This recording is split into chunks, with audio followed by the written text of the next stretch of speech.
कनिका, तुम्हारी प्रेगनेंसी को 5 महीने हो गए हैं। अब तुम्हें किसी की ज़रूरत पड़ेगी। मैं अभी से छुट्टी ले नहीं सकता। अब तुम बताओ क्या किया जाए? राजवीर ने ऑफिस से लौटते हुए थकी आवाज में पूछा। कनिका ने धीरे से पानी का ग्लास टेबल पर रखा और मुस्कुराते हुए बोली, राजवीर, तुम अपनी गांव वाली बुआ को बुला लो। उनकी जिंदगी में अब कोई है भी नहीं। वो हमारा घर भी संभाल लेंगी और हमें मेड रखने की ज़रूरत भी नहीं पड़ेगी। यहाँ दुबई में मेड बहुत पैसे लेती है। कनिका के चेहरे पर बनी मीठी मुस्कान के पीछे छुपा स्वार्थ राजवीर समझ गया। उसे अपनी पत्नी की बात बहुत अच्छी लगी। उसने तुरंत अपनी देविका बुआ को फ़ोन लगाया। उधर से स्नेह भरी आवाज़ आई, हेलो राजवीर बेटा, कैसे हो? आज अचानक बुआ की याद कैसे आ गई? राजवीर हंसते हुए बोला, कैसी बातें कर रही हो बुआ? मैं और कनिका आपको हमेशा याद करते हैं। आपके लिए एक खुशखबरी है। कनिका माँ बनने वाली है, इसीलिए मैं आपको लेने गांव आ रहा हूँ। ये सुनते ही देविका बुआ की आंखें खुशी से भर आई। जिस स्त्री ने जिंदगी अकेले काटी हो, उसके लिए अपने भतीजे का यह बुलावा किसी वरदान से कम नहीं था। कुछ दिनों बाद राजवीर गांव पहुंचा। देविका बुआ ने पहले से ही सारी तैयारी कर रखी थी। गांव की औरतें उन्हें विदा करते हुए रो रही थी। देविका दीदी, अब आप हमें भूल मत जाना। देविका के मन में भी हल्का डर था। बरसों से गांव की मिट्टी में रहने वाली वो सीधी सादी औरत पहली बार विदेश जा रही थी। दुबई पहुंचते ही कनिका ने उनका बहुत अच्छे से स्वागत किया। बड़े प्यार से खाना परोसा और बोली, बुआ जी, अब ये घर आपका है। देविका बुआ की आंखें भर आई। उन्होंने मन ही मन सोचा, भगवान ने मुझे अपना परिवार दे दिया। लेकिन उन्हें क्या पता था कि जिस घर को वो अपना समझ रही हैं, वहाँ उन्हें धीरे धीरे नौकरानी बना दिया जाएगा। शुरुआत में कनिका हर काम खुद करती थी, लेकिन कुछ ही दिनों में उसने अपना असली रंग दिखाना शुरू कर दिया। बुआ जी, आज मेरी तबीयत थोड़ी खराब है, आप खाना बना दीजिए। फिर अगले दिन बोली, बुआ जी जरा कपड़े भी धो दीजिए।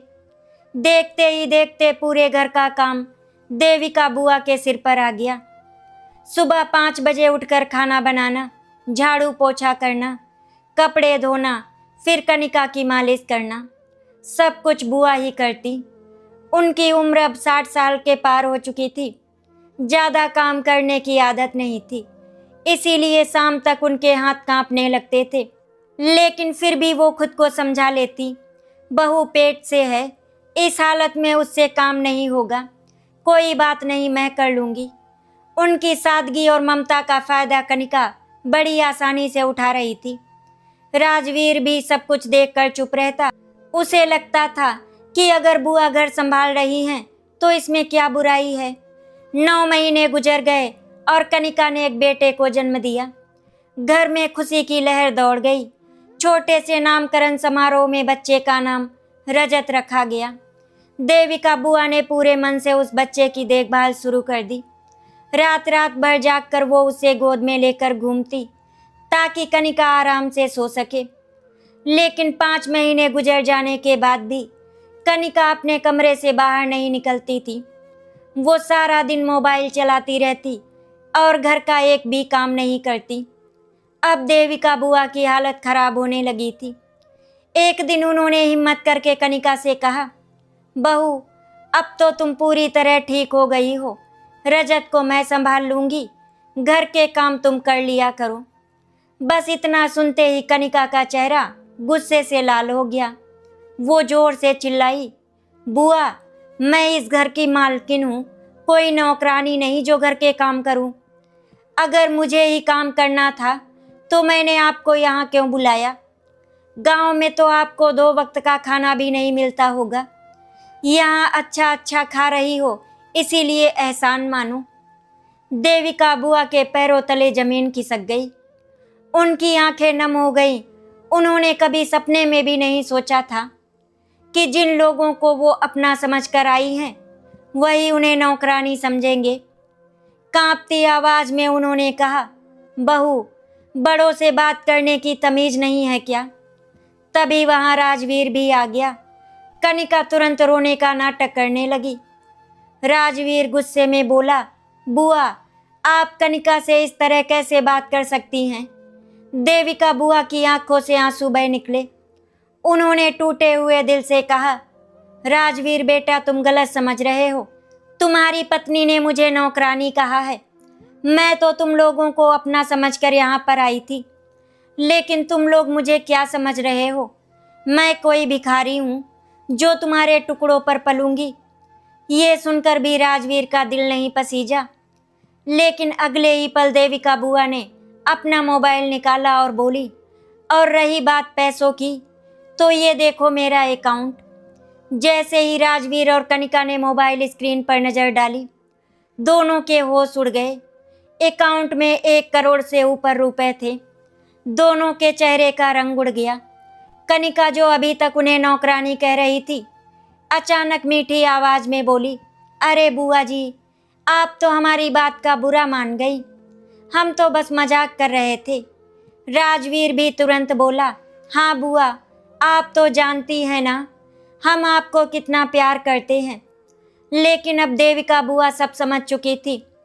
उन्होंने उनकी आंखों में छुपा लालच साफ देख लिया था। उसी रात उन्होंने चुपचाप अपने गांव के अनाथालय में फ़ोन किया, मैं वापस आ रही हूँ, अमौसी एयरपोर्ट पर मुझे लेने आ जाना। उस अनाथालय का नाम देविका अनाथालय था और उसका पूरा खर्च वही उठाती थी। गांव में किसी को भी नहीं पता था कि देविका बुआ करोड़पति हैं। उन्होंने कभी अपने पैसों का दिखावा नहीं किया था। अगली सुबह देविका बुआ ने खुद अपने फ़ोन से टिकट बुक की और बिना किसी को बताए दुबई छोड़ दिया। कनिका और राजवीर उन्हें रोकते रह गए। दोनों को अब सिर्फ पैसे दिखाई दे रहे थे। जैसे ही बुआ चली गई, कनिका गुस्से में राजवीर पर बरस पड़ी, तुमने मुझे पहले क्यों नहीं बताया कि बुआ करोड़पति हैं? अगर वो हमारे पास रहती तो सब कुछ हमारा हो जाता। ये सुनकर भी राजवीर चुप रहा, क्योंकि उसके मन में भी वही लालच था। उधर देविका बुआ जब गांव पहुंची और अपने अनाथालय गई, तो वहां का दृश्य देखकर उनकी आंखें भर आई। सारे बच्चे दौड़कर उनसे लिपट गए। कोई उनके हाथ चूम रहा था, कोई उनकी साड़ी पकड़कर रो रहा था। देविका बुआ ने जब उन बच्चों को सीने से लगाया तो उन्हें बरसों बाद सुकून मिला। गांव के लोग भी उन्हें बहुत प्यार करते थे, क्योंकि किसी पर भी मुसीबत आती तो देविका बुआ सबसे पहले उसके साथ खड़ी होती थी। लेकिन उस रात जब वो अपने कमरे में अकेली बैठी, उनकी आंखों में दुबई का हर अपमान घूम रहा था। उन्हें पहली बार एहसास हुआ कि खून के रिश्ते हमेशा अपने नहीं होते और कभी कभी अनाथ बच्चे भी अपने बन जाते हैं। देविका बुआ के गांव लौटने के बाद अनाथालय में फिर से रौनक लौट आई थी, लेकिन उनके चेहरे की मुस्कान अब पहले जैसी नहीं रही थी। बाहर से तो बुआ बच्चों के साथ हंसती खेलती थी, मगर रात होते ही उनका मन टूट जाता। दुबई में अपने ही भतीजे और बहू से मिला अपमान उनके दिल में कांटे की तरह चुभ रहा था। उस रात भी वो अपने कमरे की खिड़की के पास बैठी थी। बाहर हल्की बारिश हो रही थी और अनाथालय के आंगन में खेलते बच्चों की हंसी अब थम चुकी थी। तभी उनकी नज़र दीवार पर टंगी एक पुरानी तस्वीर पर पड़ी। तस्वीर में एक छोटा सा बच्चा उनकी गोद में मुस्कुरा रहा था। देविका बुआ की आंखें भर आई। वो बच्चा कोई और नहीं बल्कि राजवीर ही था। जब राजवीर सिर्फ 5 साल का था, तभी उसके माता पिता की सड़क दुर्घटना में मौत हो गई थी। पूरा गांव उस बच्चे को बोझ समझने लगा था, लेकिन देविका बुआ ने ही उसे अपने सीने से लगाया था। उन्होंने शादी तक नहीं की ताकि राजवीर को माँ बाप दोनों का प्यार दे सके।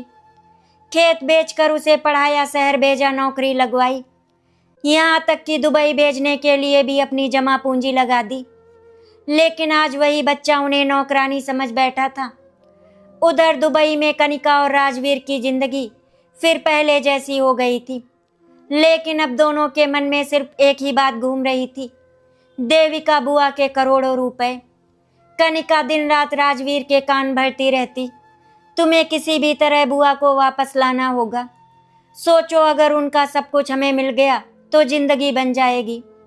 राजवीर भी अब लालच में अंधा हो चुका था। उसने कई बार बुआ को फोन किया, लेकिन देविका बुआ सिर्फ जरूरी बातें करके फोन रख देती। अब वो पहले जैसी भावुक नहीं रही थी। एक दिन कनिका ने चालाकी से कहा, अगर सीधे तरीके से बात नहीं बन रही तो भावनाओं का सहारा लो। उन्हें बोलो कि रजत उन्हें बहुत याद करता है। राजवीर को ये बात ठीक लगी। उसी रात उसने वीडियो कॉल किया। जैसे ही स्क्रीन पर छोटा रजत दिखा, देविका बुआ की आंखें चमक उठी। बच्चा मासूमियत से बोला, बुआ दादी आप कब आओगी? उस मासूम आवाज ने देविका बुआ का दिल फिर पिघला दिया। लेकिन तभी पीछे से कनिका की आवाज आई, बुआ जी आपके बिना घर सूना हो गया है। देविका बुआ समझ रही थी कि ये प्यार नहीं लालच बोल रहा है, फिर भी वो सिर्फ मुस्कुरा कर रह गई। कुछ दिनों बाद गांव में अचानक एक खबर फैल गई कि देविका बुआ की तबीयत बहुत खराब है। ये खबर सुनकर गांव वाले अनाथालय पहुंचने लगे। डॉक्टर ने बताया कि लगातार तनाव की वजह से उनका ब्लड प्रेशर बहुत बढ़ गया है। जब ये बात राजवीर तक पहुंची तो उसके चेहरे पर चिंता से ज्यादा बेचैनी दिखी। कनिका तुरंत बोली, अगर बुआ को कुछ हो गया और उन्होंने सारी संपत्ति किसी और के नाम कर दी तो? अगले ही दिन दोनों दुबई से भारत आने की तैयारी करने लगे। लेकिन उन्हें ये नहीं पता था कि गांव में उनके लिए कुछ ऐसा इंतजार कर रहा है जो उनकी जिंदगी बदल देगा। लखनऊ पहुंचते ही दोनों सीधे अनाथालय पहुंचे। वहां का माहौल देखकर कनिका दंग रह गई। अनाथालय किसी छोटे मोटे आश्रम जैसा नहीं था, बल्कि बहुत बड़ा और शानदार था। वहां पढ़ाई के लिए अलग कमरे, खेलने का मैदान, लाइब्रेरी और बच्चों के लिए अच्छे कपड़े तक थे। गांव के लोग देविका बुआ की इतनी इज्जत करते थे कि उन्हें देखकर सब सिर झुका लेते थे। कनिका के मन में लालच और बढ़ गया। उसने मन ही मन सोचा, इतनी बड़ी संपत्ति, अगर ये सब हमारा हो जाए तो? जैसे ही दोनों अंदर पहुंचे, देविका बुआ बिस्तर पर लेटी थी। उन्हें देखकर राजवीर की आंखों में नकली आंसू आ गए। वो तुरंत उनके पैरों में बैठ गया और बोला, बुआ हमें माफ कर दो, हमसे बहुत बड़ी गलती हो गई। कनिका भी रोने का नाटक करने लगी, लेकिन देविका बुआ चुपचाप दोनों को देखती रही। उनके चेहरे पर अब पहले वाली ममता नहीं थी, बल्कि एक गहरी खामोशी थी। उसी समय वहां एक अधेड़ उम्र का आदमी आया। गांव के लोग उसे वकील साहब कहकर बुला रहे थे। उसे देखते ही देविका बुआ हल्का सा मुस्कुराई। वकील ने आते ही कहा, देविका जी आपने जो वसीयत तैयार करवाई थी वो पूरी तरह तैयार है। ये सुनते ही राजवीर और कनिका के कान खड़े हो गए। दोनों एक दूसरे का चेहरा देखने लगे। कनिका ने धीरे से राजवीर का हाथ दबाया, मानो कह रही हो, देखा मैंने कहा था ना। राजवीर तुरंत मीठी आवाज में बोला, बुआ आपको किसी वसीयत की जरूरत नहीं, हम है ना आपके अपने। लेकिन तभी देविका बुआ ने पहली बार सख्त आवाज में कहा, अपने? कमरे में अचानक सन्नाटा छा गया। देविका बुआ धीरे धीरे उठकर बैठ गई। उनकी आंखों में आंसू थे, मगर आवाज पत्थर जैसी कठोर थी। अगर अपने ऐसे होते हैं तो पराये किसे कहते हैं राजवीर? राजवीर सिर झुकाकर खड़ा रह गया। देविका बुआ ने कांपती आवाज में कहा, जिस दिन तुम्हारे माँ बाप की मौत हुई थी उस दिन पूरा गांव तुम्हें बोझ कह रहा था, लेकिन मैंने तुम्हें अपने बेटे से ज्यादा प्यार दिया। अपनी पूरी जिंदगी तुम्हारे लिए लगा दी। कभी सोचा भी नहीं था कि एक दिन तुम मुझे अपने घर में नौकरानी बना दोगे। ये सुनते ही वहां खड़े गांव वालों की आंखें भी नम हो गई। कनिका अब भी अपना खेल खेलना चाहती थी। वो तुरंत बोली, बुआ जी आप गलत समझ रही हैं, हमने तो आपको माँ माना है। लेकिन तभी देविका बुआ ने उसकी तरफ देखकर कहा, माँ को कोई 2 वक्त की रोटी का एहसान याद दिलाता है क्या? कनिका की जुबान बंद हो गई। उसी वक्त अनाथालय के बाहर अचानक तेज आवाज आई। एक महंगी काली गाड़ी आकर रुकी। गांव वाले हैरानी से बाहर देखने लगे। गाड़ी से एक बड़ा बिजनेसमैन उतरा, जिसके साथ कई लोग थे। जैसे ही उसने अंदर कदम रखा, वो सीधे देविका बुआ के पैरों में झुक गया। ये देखकर राजवीर और कनिका के होश उड़ गए। वो आदमी बोला, माँ जी, आपने मुझे सड़क से उठाकर पढ़ाया था। आज मैं जो कुछ हूँ आपकी वजह से हूँ। गांव वाले बताने लगे कि वो आदमी अब करोड़ों की कंपनी का मालिक है और हर महीने अनाथालय को दान भेजता है। राजवीर और कनिका पहली बार समझ रहे थे कि देविका बुआ सिर्फ करोड़पति नहीं थी, वो लोगों के दिलों की रानी थी। लेकिन असली झटका अभी बाकी था। वकील साहब ने फाइल खोलते हुए कहा, देविका जी, अब बस आपके हस्ताक्षर बाकी हैं। उसके बाद आपकी पूरी संपत्ति कानूनी रूप से जिसके नाम होगी वही उसका मालिक कहलाएगा। ये सुनते ही राजवीर और कनिका की सांसें रुक गईं। दोनों की नजरें देविका बुआ के हाथों पर टिक गईं। कमरे में ऐसा सन्नाटा था कि सबकी धड़कनें तक सुनाई दे रही थी। राजवीर और कनिका की नजरें लगातार उस फाइल पर टिकी थी जिसे वकील साहब अपने हाथों में पकड़े खड़े थे। देविका बुआ शांत चेहरा लिए बिस्तर पर बैठी थी, लेकिन उनके भीतर बरसों का दर्द उफान मार रहा था। बाहर अनाथालय के बच्चे धीरे धीरे खिड़कियों से झांक रहे थे। गांव के कुछ बुजुर्ग भी दरवाजे के पास खड़े थे। सबके मन में एक ही सवाल था, आखिर देविका बुआ अपनी करोड़ों की संपत्ति किसके नाम करने वाली है। राजवीर ने माहौल को अपने पक्ष में करने की कोशिश की। वो तुरंत बुआ के पैरों के पास बैठ गया और उनका हाथ पकड़कर बोला, बुआ, मुझे माफ कर दो, मुझसे बहुत बड़ी गलती हो गई। मैं आपका वही छोटा राज हूँ जिसे आपने गोद में खिलाया था। उसकी आंखों में आंसू जरूर थे, लेकिन उनमें सच्चाई नहीं थी। कनिका भी तुरंत रोने का नाटक करते हुए बोली, बुआ जी, हमसे गलती हो गई, लेकिन हम सच में आपको बहुत प्यार करते हैं। देविका बुआ दोनों को देखती रहीं। कुछ पल तक वो चुप रहीं, फिर धीमी आवाज में बोली, अगर प्यार ऐसा होता है ना बहू, तो नफरत कैसी होती होगी। उनके शब्द सीधे कनिका के दिल में तीर की तरह लगे, लेकिन लालच इंसान को बेशर्म बना देता है। कनिका ने फिर भी सिर झुकाकर मासूम बनने की कोशिश की। तभी वकील साहब ने फाइल खोलते हुए कहा, देविका जी, ये आपकी अंतिम वसीयत है। आपने कहा था कि फैसला लेने से पहले आप सबको एक बार सच बताना चाहती हैं। ये सुनते ही राजवीर चौंक गया। उसे लगा था कि बुआ सीधे सारी संपत्ति उसके नाम कर देंगी, लेकिन अब उसे डर लगने लगा था।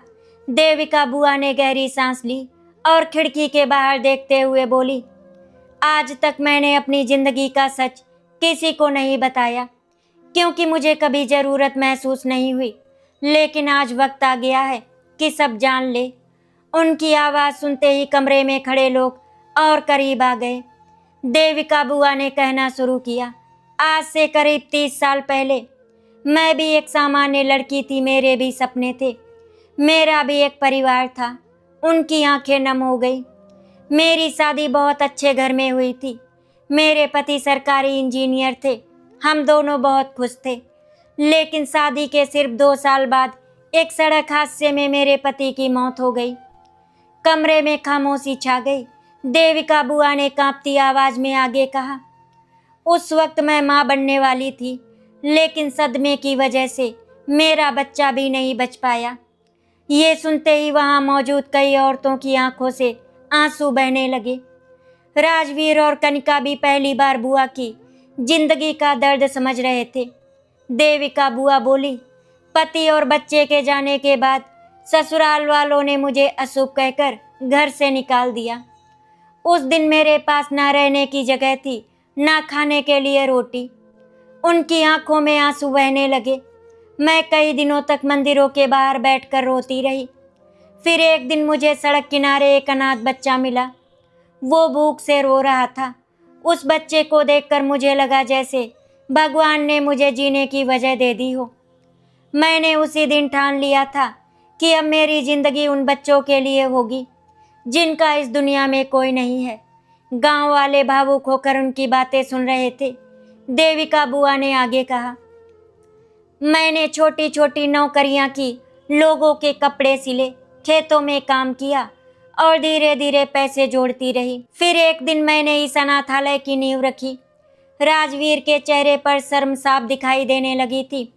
उसे याद आ रहा था कि कैसे देविका बुआ ने अपनी हर खुशी उसकी परवरिश पर कुर्बान कर दी थी। लेकिन सबसे बड़ा झटका अभी बाकी था। तभी वही बड़ा बिजनेसमैन जो कुछ देर पहले वहां आया था आगे बढ़ा और बोला, अगर आज मैं करोड़ों की कंपनी का मालिक हूं तो सिर्फ माँ जी की वजह से। उसने सबकी तरफ देखते हुए कहा, मैं भी कभी इसी अनाथालय में रहता था। माँ जी ने मुझे पढ़ाया, विदेश भेजा, और जब मैं सफल हुआ तो मैंने उनसे कहा कि अब मैं उनका कर्ज उतारना चाहता हूँ, लेकिन उन्होंने कभी अपने लिए कुछ नहीं लिया। राजवीर और कनिका हैरान रह गए।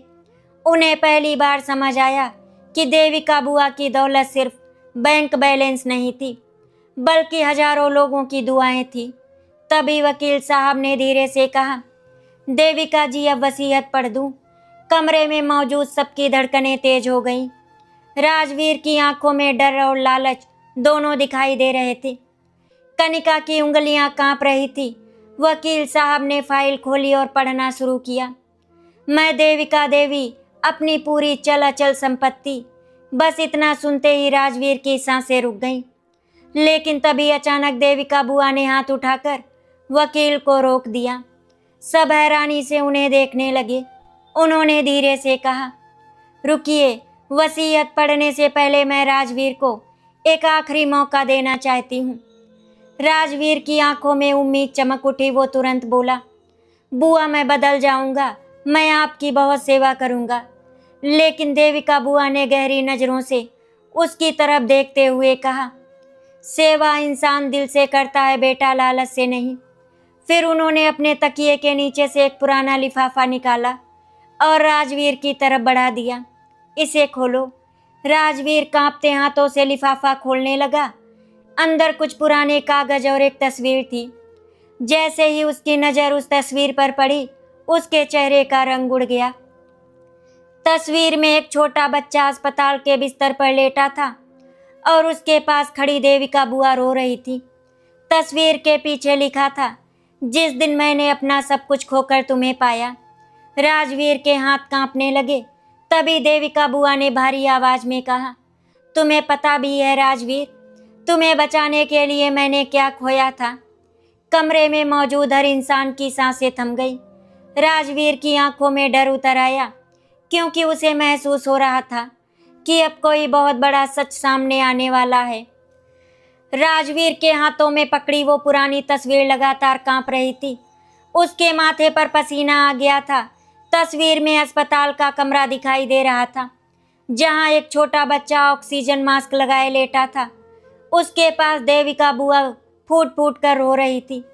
कमरे में मौजूद हर व्यक्ति की नज़र अब देविका बुआ पर टिक गई थी। सब जानना चाहते थे कि आखिर वो कौन सा सच है जिसे उन्होंने इतने वर्षों तक छिपा कर रखा।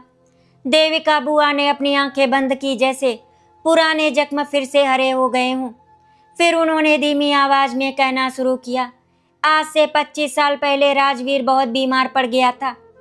राजवीर चौंक कर बुआ को देखने लगा। उसे बस इतना याद था कि बचपन में वो एक बार कई दिनों तक अस्पताल में भर्ती रहा था, लेकिन उसके बाद क्या हुआ था ये उसे कभी नहीं बताया गया। देविका बुआ ने भारी आवाज में कहा, डॉक्टर ने कहा था कि अगर तुरंत ऑपरेशन नहीं हुआ तो बच्चा नहीं बचेगा, लेकिन उस वक्त मेरे पास इतने पैसे नहीं थे। उनकी आंखों से आंसू बहने लगे। मैं हर दरवाजे पर गई, लोगों से मदद मांगी, लेकिन किसी ने साथ नहीं दिया। गांव के बुजुर्ग भी भावुक होकर उनकी बातें सुन रहे थे। देविका बुआ ने कांपती आवाज में कहा, उस दिन मैंने अपनी जिंदगी का सबसे बड़ा फैसला लिया था। कमरे में सन्नाटा छा गया। राजवीर की सांसें तेज हो गईं। देविका बुआ ने अपने आंसू पोंछते हुए कहा, तुम्हें बचाने के लिए मैंने अपना सब कुछ बेच दिया था, यहाँ तक कि अपने पति की आखिरी निशानी भी। उन्होंने दीवार की तरफ देखते हुए कहा, तुम्हारे फूफा जी की एक जमीन थी जिसे वो हमारे बच्चे के भविष्य के लिए छोड़ गए थे। वही जमीन मेरी आखिरी उम्मीद थी, लेकिन तुम्हारी जान बचाने के लिए मैंने वो भी बेच दी। ये सुनते ही राजवीर की आंखें भर आई। उसे समझ नहीं आ रहा था कि जिस औरत ने उसके लिए अपनी सारी खुशियां कुर्बान कर दी, उसी को उसने नौकरानी कैसे समझ लिया। लेकिन देविका बुआ यही नहीं रुकी। उन्होंने आगे कहा, ऑपरेशन के लिए पैसे फिर भी कम पड़ गए थे। डॉक्टर बार बार कह रहे थे कि देर हुई तो बच्चा नहीं बचेगा। उस वक्त मैंने, उनकी आवाज़ भर्रा गई। कुछ पल तक वो बोली नहीं पाई। फिर खुद को संभालते हुए बोली, मैंने अपना एक गुर्दा बेच दिया था। ये सुनते ही कमरे में खड़े लोगों के मुंह से एक साथ आह निकल गई। राजवीर के हाथ से तस्वीर नीचे गिर गई। कनिका की आंखें भी फटी की फटी रह गईं। किसी को यकीन नहीं हो रहा था कि देविका बुआ ने राजवीर की जान बचाने के लिए अपना गुर्दा तक बेच दिया था। राजवीर वही जमीन पर बैठ गया। उसकी आंखों से आंसू लगातार बहने लगे। वो कांपती आवाज में बोला, बुआ आपने मुझे ये सब क्यों नहीं बताया। देविका बुआ हल्का सा मुस्कुराई, लेकिन उस मुस्कान में दर्द भरा था। माँ अपने बच्चों पर एहसान नहीं जताती बेटा, उसे बस उनके खुश रहने से मतलब होता है। ये सुनते ही वहाँ मौजूद कई लोग रो पड़े। गांव की औरतें अपने आंचल से आंखें पोंछने लगी। कनिका भी अब अंदर से हिल चुकी थी। पहली बार उसे अपने व्यवहार पर शर्म महसूस हो रही थी। लेकिन देविका बुआ का दर्द अभी खत्म नहीं हुआ था। उन्होंने आगे कहा, ऑपरेशन के बाद कई महीनों तक मैं खुद ठीक से चल भी नहीं पाती थी। लेकिन मैंने कभी तुम्हें महसूस नहीं होने दिया कि तुम्हारी वजह से मुझे कितना दर्द सहना पड़ा, क्योंकि तुम ही मेरे जीने की वजह थे। राजवीर अब खुद को संभाल नहीं पा रहा था। उसे याद आने लगा कि कैसे बचपन में बुआ उसे हर रात सीने से लगा कर सुलाती थी, कैसे उसके लिए नए कपड़े खरीदने के लिए खुद पुराने कपड़े पहनती थी, कैसे गांव वाले उनका मजाक उड़ाते थे कि वो सारी जिंदगी एक अनाथ बच्चे पर लुटा रही हैं। लेकिन उन्होंने कभी किसी की परवाह नहीं की। और बदले में उसने क्या किया, उन्हें अपने घर में नौकरानी बना दिया। तभी देविका बुआ ने धीरे से कहा, लेकिन शायद गलती मेरी भी थी। मैंने तुम्हें ज़रूरत से ज़्यादा प्यार दिया, इसीलिए तुम रिश्तों की कीमत भूल गए। राजवीर जोर जोर से रोने लगा। वो उनके पैरों में गिरकर बोला, बुआ मुझे माफ़ कर दो, मैं बहुत बड़ा पापी हूँ। कनिका भी रोते हुए उनके सामने हाथ जोड़कर खड़ी हो गई। बुआ जी मुझे माफ़ कर दीजिए, मैंने लालच में आकर आपको बहुत दुख दिया। लेकिन देविका बुआ पूरी तरह बदल चुकी थी। उन्होंने शांत आवाज में कहा, माफ़ी देना आसान है बहू, लेकिन टूटे हुए भरोसे को जोड़ना बहुत मुश्किल होता है। उसी समय वकील साहब फिर आगे बढ़े। उन्होंने कहा, देविका जी अब फैसला सुनाना जरूरी है। कमरे में सन्नाटा छा गया। राजवीर और कनिका डर से एक दूसरे को देखने लगे। दोनों समझ चुके थे कि अब उनकी किस्मत का फैसला होने वाला है। देविका बुआ ने गहरी सांस ली और बोली, आज मैं जो फैसला लेने जा रही हूँ वो सिर्फ अपने लिए नहीं बल्कि उन सभी रिश्तों के लिए है जिन्हें लालच ने कमजोर कर दिया है। उन्होंने वकील साहब को इशारा किया। वकील ने फाइल खोलकर पढ़ना शुरू किया। मैं देविका देवी अपनी पूरी चल अचल संपत्ति, बैंक बैलेंस और जमीन। राजवीर की धड़कनें तेज हो गई। कनिका ने आंखें बंद कर ली, लेकिन अगले ही पल वकील साहब के शब्द सुनते ही दोनों के पैरों तले जमीन खिसक गई। देविका अनाथालय और वहां रहने वाले बच्चों के नाम करती हूँ। कमरे में एकदम सन्नाटा छा गया। राजवीर और कनिका पत्थर की तरह वहीं खड़े रह गए। लेकिन तभी देविका बुआ ने आगे कहा, लेकिन अभी एक बात और बाकी है। उनकी आवाज़ अचानक बहुत गंभीर हो गई। उन्होंने धीरे से राजवीर की तरफ देखा और बोली, तुम दोनों को शायद लगता है कि मैंने तुम्हें अपनी ज़िंदगी से निकाल दिया, लेकिन सच तो ये है कि अभी तुम्हारी सबसे बड़ी परीक्षा शुरू हुई है। राजवीर घबराकर बोला, कैसी परीक्षा बुआ?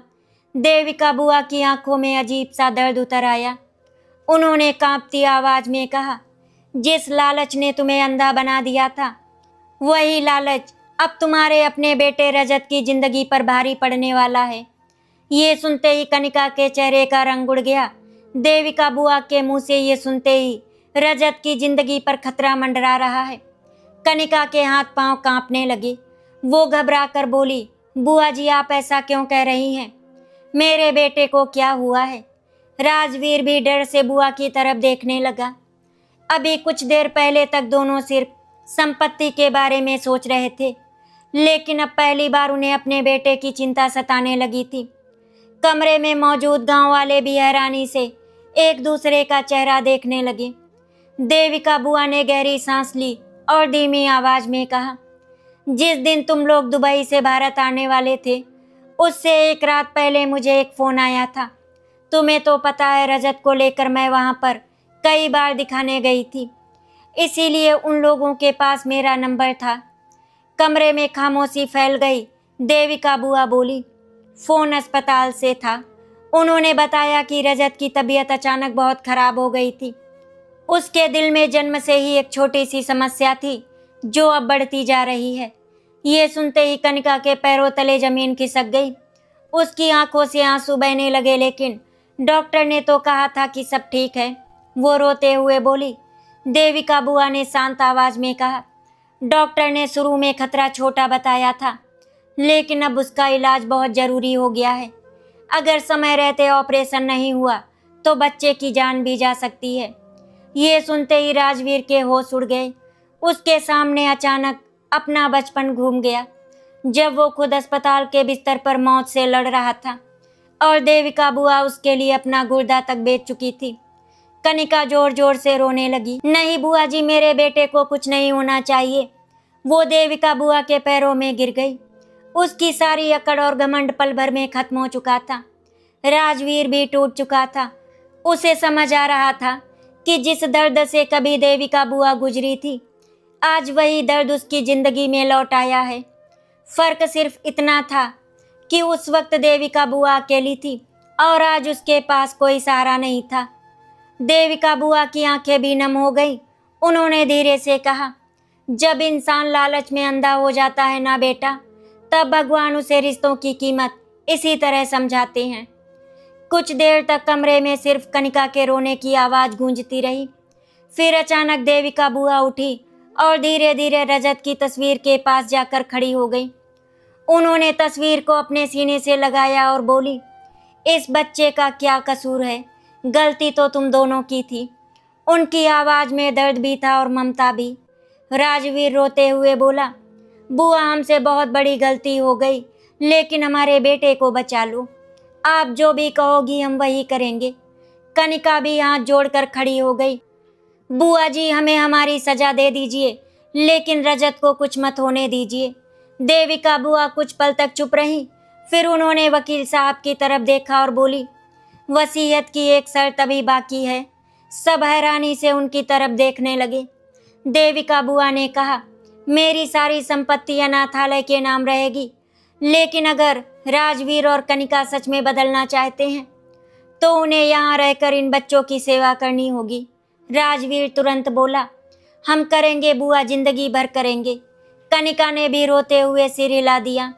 अब दोनों समझ चुके थे कि पैसा सबसे बड़ी दौलत नहीं होता, रिश्ते और इंसानियत उससे कहीं ज़्यादा बड़ी चीज़ है। कुछ दिनों बाद राजवीर और कनिका दुबई की नौकरी और आरामदायक जिंदगी छोड़कर गांव में रहने आ गए। शुरुआत में गांव वालों को उन पर भरोसा नहीं था।